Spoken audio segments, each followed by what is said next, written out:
everyone, Rascal here. And Mama, welcome to our channel, Paws On Animation. Today we're covering the anime called How to Keep a Mummy. Yes, that's a real title. Yes, and this adorable 12-episode anime revolves around a boy whose father always sends him strange artifacts from his travels around the world, mainly in Egypt. Mm-hmm. And he's gotten used to it, but this time he sent a tiny mummy to care for, and that's where the hilarity begins. Yes. And before we start, be sure to like, subscribe, notifications with some future podcasts and little pause videos. Yes, and thank you so much for joining us, for sharing our videos and subscribing. We really appreciate you. Now, this is considered two genres, comedy and iyashiki. And it's a genre specific to Japanese works, primarily manga and anime, and it's a subgenre, a slice of life, because they're peaceful, but it also involves some fantasy, and it has a healing effect on the audience. Oh, okay. So that's its own category. Yes. So this was based on the manga written by Kakeru Usugui, and Crunchyroll is not only the publisher of the manga, but also the holder of the anime itself. Well, it explains why it's exclusively on there. Yes. The manga was 18 volumes, and the anime itself, which we watched, ran 12 episodes. Right. And found out the manga is actually still going to this day. Yes. And they had a new volume in December of 2023, so I'm surprised. I thought it was a short run series, but it looks like it's one of those animes where they have a 12-episode adaptation for a manga that's still going. Wow. Didn't know that, and that's pretty interesting because the way the anime ends, you can say they did a good job giving it an ending that's not only open, but satisfying. Right. You don't feel like you were cheated or it was rushed or something's wrong. You really feel like this is the ending. Yeah. And the anime actually only ran in 2018 from January to March. Right. So long ahead of the book still publishing. Right. And they still did an excellent job at ending the anime on a bright note. Right. And a satisfying note. Right. So I think they did a pretty good job on that. Now for this also has no English dub. It's completely subtitled. However, there's not a whole bunch of crap going on the screen where you can't keep up with the sub and the action. It's, as you said, slice of life, so it's easy to read, keep up, and look at all of the images, especially when they have the cute little animals and stuff come out. Yes. So the main character is Sora Kashiwagi, and he lives with his aunt, who's, of course, his father's sister, while he is doing his excavations and research in Egypt. And as we mentioned, he sends all these strange things. The first thing he gets is Mikun, which is what he names the mummy. Yes. And he's so little and so cute and so adorable. And he looks like a bandage-wrapped Pillsbury Doughboy. Yes. So much I even poked his stomach is that I don't think he works like that. And he's got great qualities. He's got a good personality. Yes, he's cute. He has a good personality. He's an excellent cook. He's great at household chores. He sews.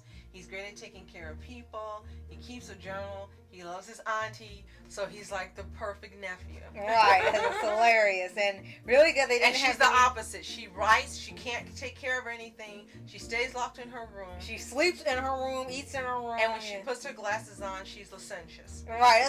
And they all run from her. It's like, how? Like, you midnight? What the heck? But she loves her nephew, and she's very kind to him and his friends.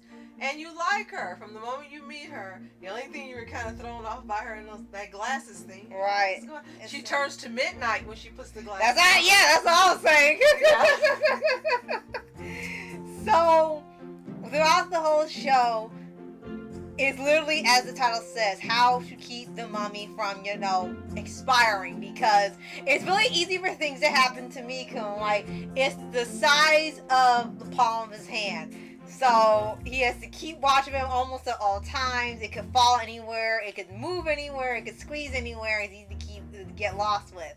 And what's hilarious about this is that Mikun immediately gets attached to him, like within 10 minutes, because he doesn't want to go back into the little box thing, looks like a coffin that he came from. He wants to stay out. He wants to see the world. He wants to see stuff. He's like Pikachu won't go in the ball. Right. And he can't speak, but unlike other movies, they at least still make him adorable, and they still write it to where you understand what he wants as it goes on. He does make dog barking noises. And I don't know why. I think because he thought he liked hearing the actual dog bark. Pochi barks. Who was 50 years old. Yeah, oh gosh. And yes, his dad got him the dog as well. Yeah. He says the dog is 50 years old, but it can live to be hundreds of years old. So literally he'll have the dog. So literally he'll have the dog his whole life. Now his best friend is Toski Kamiya, and they've been friends since they were children. And he's of course the opposite of Sora. Which they really like doing. Emo, dark personality. Right. And he tries to unwrap Mikun. And the dad put in the letter, whatever you do, don't take his bandages off. We don't know why. You never find out why. Right. But Toski in the beginning, he wants the bandages off, so Mikun doesn't trust him. But then he gives him some dog food. Yes, he eats dog food. He drinks water out of a cap. Yeah. And then he ends up liking Toski. Yes. And as it goes on, if you watch the intro scene of the first episode, you'll notice there are like two other characters in here and other little creatures with them. Asamotegi. And she's the girl who's afraid of lizards. Yes. And she ends up getting a lizard type dragon, creature. yeah. And then you got Daiichi Takayaki. Mm-hmm. And he's another student. He's the blonde one that you see.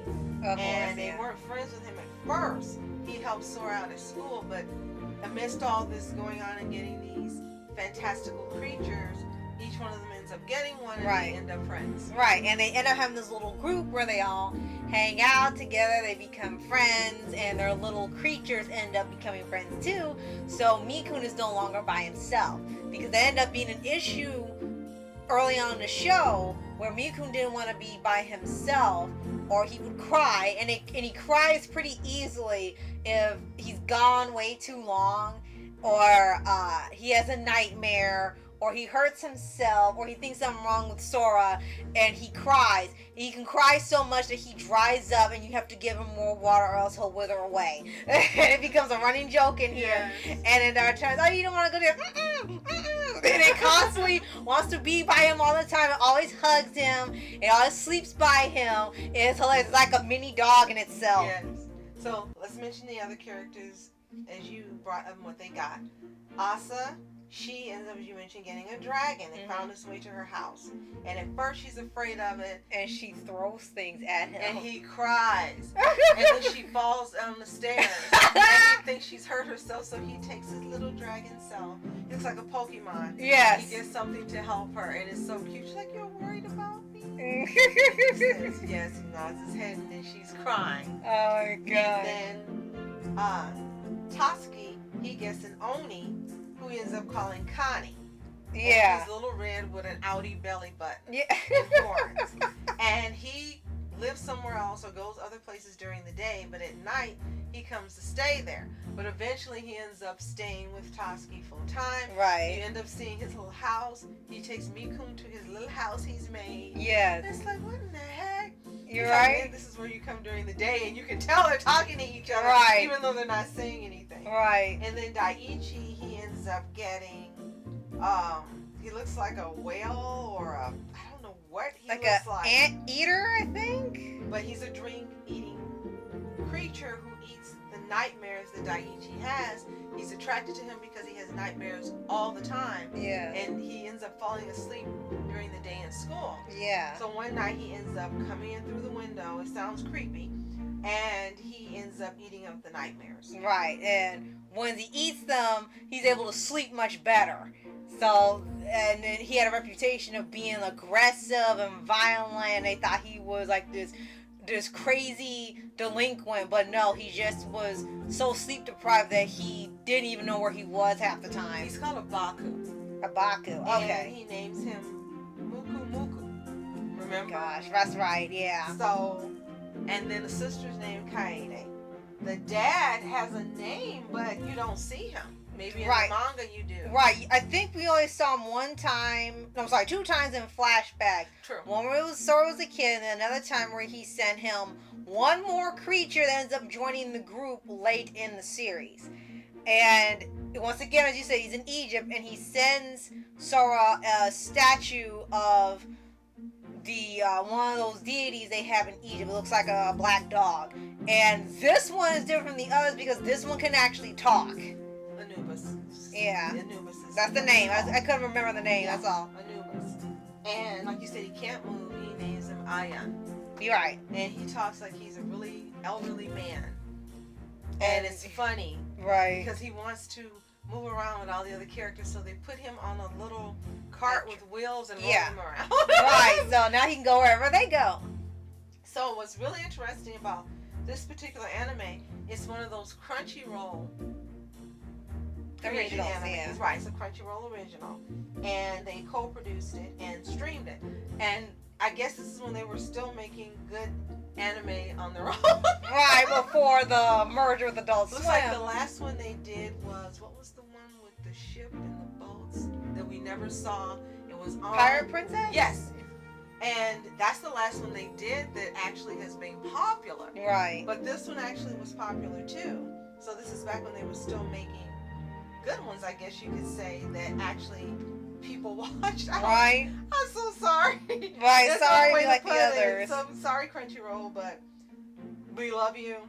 But some of the stuff you've made recently, with like the past year, has been pretty uninteresting. Yeah, sorry. But for this was great as it was. There are sometimes we wish there was a few more episodes, but you said end it on a satisfying note. There was one of those little trope things they have in Slice of Life where something serious has to happen in the last episode to show that they really care about the new creature or friend that they've made and they really love them. So they kind of have that trope at the end, but aside from that, it stays pretty clean. There's really no gross out. There's very little fan service. Like, it was in one episode and that was it. There's no graphicness. There's no insults to anybody. It stays relatively clean, fun, safe, and majority wholesome anime. It's fun to watch at any time, especially at night when you want something really fun and relaxing to watch before you go to sleep. And definitely want to recommend if you also want to just have something fun to watch. If you're feeling down, you feel like, I don't know what to do, you feel a little bored, watch this, and it definitely changes your mood, especially seeing the reactions with all the little characters. I forgot to mention, I found out about this anime years ago when I was posting every day for Spooktober. And this popped up on Bing, and I said, oh, this is so cute. So I did a picture of him with a girl wrapped in bandages. It was pretty popular, but I didn't know what it was. Looked it up and was How to Keep a Mummy. I put it in the watch list for Crunchyroll, and we finally got around to watching it. So that's how I roundaboutly end up finding out about this anime. Right. So if you've seen How to Keep a Mummy, let us know in the comments below. That too. And did you love it like we do? Did you think it was mid? We'd like to know what you think. If you haven't seen it, again, we'd highly recommend it if you want something sweet and adorable. If you like Bluey, this seriously is something is wonderful you'd like to watch. It's available exclusively, as far as we know, on Crunchyroll. Yes. And if you haven't already, subscribe for updates, specifically for your anime series, anime shows, and all things animation. Yes, and thank you so much for subscribing. Please feel free to share this podcast. It helps out our channel a lot. Yes. Thank you so much for watching. I'm Mask Entertainment. And I'm Mom Entertainment. Have a fantastic day. Peace.